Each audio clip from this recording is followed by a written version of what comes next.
Today on the Senate floor, the Majority Leader John Thune made a presentation about the CRAs that are probably going to be voted on maybe tomorrow or the day after, and it shed a little bit of light on what is really going to be voted on.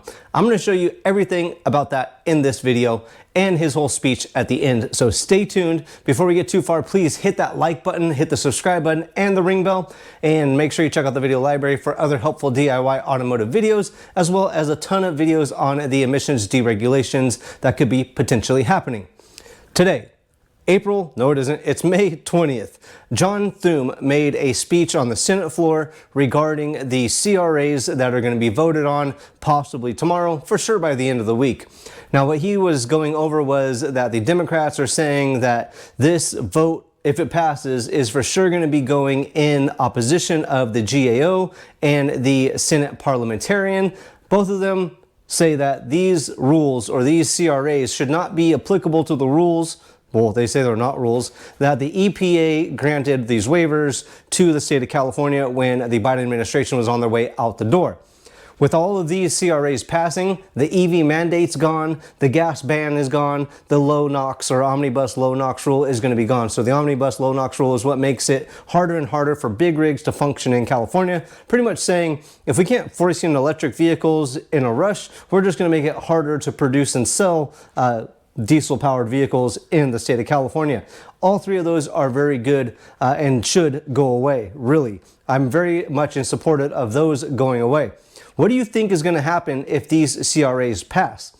A lot of people have been mentioning that the Supremacy Act makes it so California can't make their own standards. Well, Section 209 of the Clean Air Act, that is a federal law, does grant permission to California to set their own emission standards. That's why California can do this. I don't think these CRAs are going to cause California to lose any extra powers as it is right now with these CRAs passing, and I could be wrong, but if you look at them and actually read the verbiage of these CRAs, which I'm going to put links in the description below so you can go read all of them, HJ Res 87, 88, and 89, and see actually what you get out of these CRAs, the verbiage of the CRAs. Maybe I'm missing something, but in my opinion, you can see right there on those CRAs what these CRAs are going to be actually deregulating, what federal rule they are going to be deregulating. And all of them, to my knowledge, only say the waivers that were granted during the Biden administration are going to be heading out the door. So no more gas ban. That is awesome. That really, really is. But what's going to be the next step? After these get passed, what do you think is going to be the end result of these? I really think if we want CARB to stop, if we want CARB to stop being able to grant emissions regulations, we really need to get the Stop CARB Act to pass, or the Transportation Freedom Act to pass. The Transportation Freedom Act has a lot of fat on it and just a bunch of stuff that doesn't pertain to CARB and emissions. It's got a bunch of tax type stuff on it. So I really think the Transportation Freedom Act really isn't the way to go, but the Stop CARB Act, either the one in Senate or in the House, either one of those are a really good bill that could get rid of CARB. What do you think on those ones? Are either one of those your preference? Let me know in the comments below. As well, if I'm missing something on any of these bills, let me know.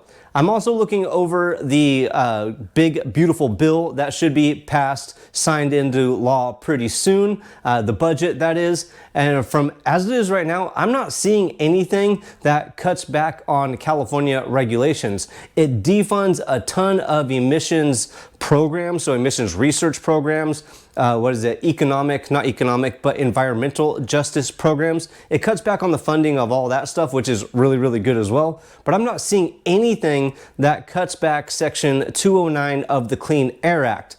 What I do is I go through the whole bill and I go up to that Find In page and I'll look for a Clean Air Act and I'll read everything that has to do with it. I'll look for emissions, the word emissions, look at everything. I'm not seeing anything that currently is affecting Section 209 of the Clean Air Act. So everything that's passing with the big, beautiful bill, those are going to be regarding federal emissions laws and rules if it is changing anything, which I really don't see too too much of anything that we are currently abiding by changing. It looks like a lot of future rules that were going to be implemented, or a few of them, are going to be disregarded or deregulated, which again, we don't need more regulation on vehicles. We need to be able to have the choice of what vehicles we want to purchase, either gas, diesel, hybrid, full electric, whatever you want to buy, we need that choice.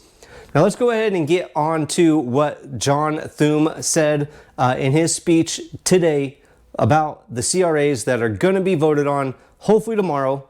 And if they do pass, I'll give you an update. As soon as we know anything written in stone that is actually going to be changed from all this, if it's not just the EV mandate going out, I will let you guys know.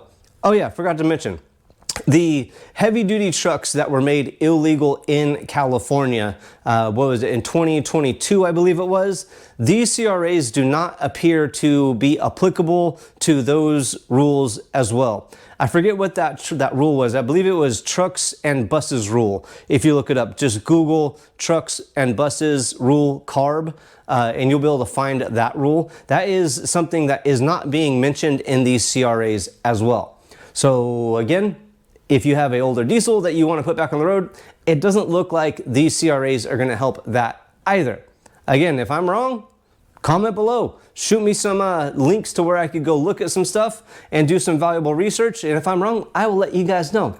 Let's go ahead and get to John Thune's speech that he did. You guys watch that whole thing. Please comment below with what your takeaway is, or what's going to happen in the next day or two on the Senate floor. They're going to vote on this. Is it going to pass? What do you think is going to be the outcome of it all? All right.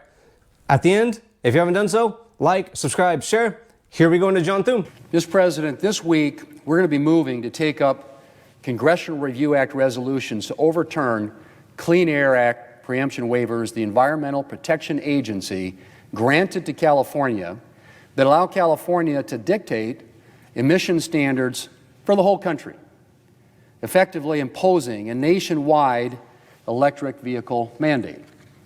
Now, Clean Air Act waivers are nothing new, Mr. President. The Clean Air Act allowed for waivers to address specific pollution problems, and over the decades, a number of them have been granted.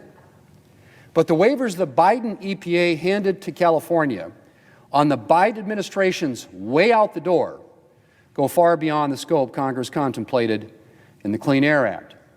The waivers in question allow California to implement a stringent electric vehicle mandate, which, given California's size and the fact that a number of other states have signed on to California's mandate, would end up not just affecting the state of California, but the whole country. Under California's electric vehicle mandate, automakers around the country would be forced to close down a substantial part of their traditional vehicle production with serious consequences. Diminished economic output, job losses, declining tax revenues. And that, Mr. President, is just the start. Consumers around the country would face fewer choices, higher prices, and reduced automobile availability. And our already shaky electric grid would quickly face huge new burdens from the surge in new electric vehicles if, of course, automakers were able to ramp up production as fast as California wants them to, and charging stations, which typically take several years to approve, could be built in time. Mr. President, our nation is already facing serious problems on the energy supply front. We are, to quote a Washington Post headline from last March, running out of power as a surge in demand and the premature retirement of fossil fuel-fired power plants pushes to the brink. Our electric grid is simply not in a position to absorb a huge surge in electric vehicles.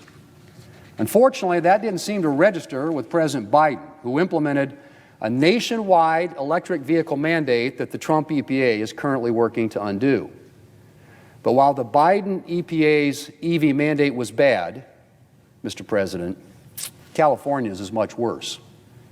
And if we don't act, the consequences to our economy, to consumers, and to our electricity supply could be devastating. The House, Mr. President, has already passed a CRA resolution to repeal California's mandate.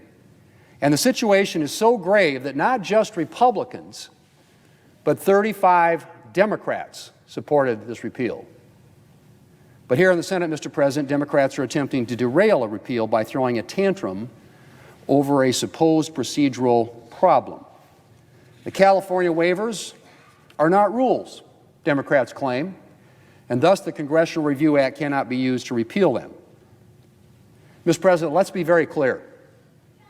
The EPA has submitted the waivers to Congress as rules, which is all that Congress has ever needed to decide to consider something under the Congressional Review Act. The House, as I said, passed a Congressional Review Act resolution of disapproval, a resolution that garnered 35 Democrat votes in the House and was passed without objection from the House parliamentarian.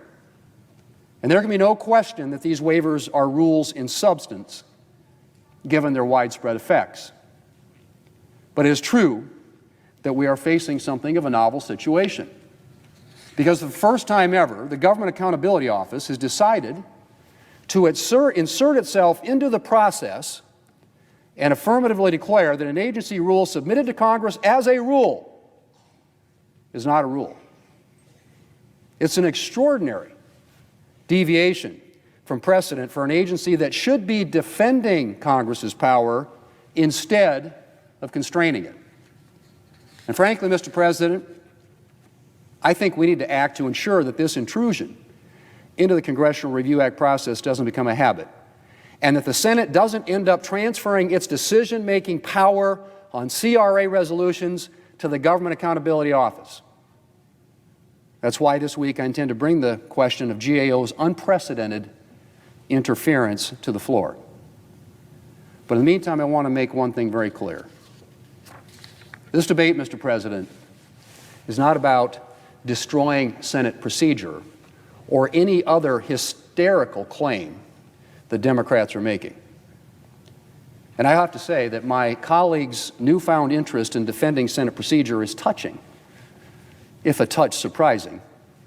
After all, it's only last year that Democrats were planning to destroy one of the bedrocks of the Senate, the legislative filibuster. And of course, Democrats' concern about overruling the parliamentarian is a bit unexpected, given Democrats' documented history of attempting to do exactly that. But I'm glad to see Democrats demonstrating an interest in safeguarding the Senate. However, Mr. President, the fact of the matter is that their purported concerns here are entirely misplaced. We are not talking about doing anything to erode the institutional character of the Senate. In fact, we are talking about preserving the Senate's prerogatives. And I would like to see senators from both parties vote to uphold the Senate's rights under the Congressional Review Act, even if Democrats support the California Green New Deal rule in question. Mr. President, the California waivers rules are an improper expansion of a limited Clean Air Act authority and would endanger consumers, our economy, and our nation's energy supply. And I look forward to overturning these rules in the very near future.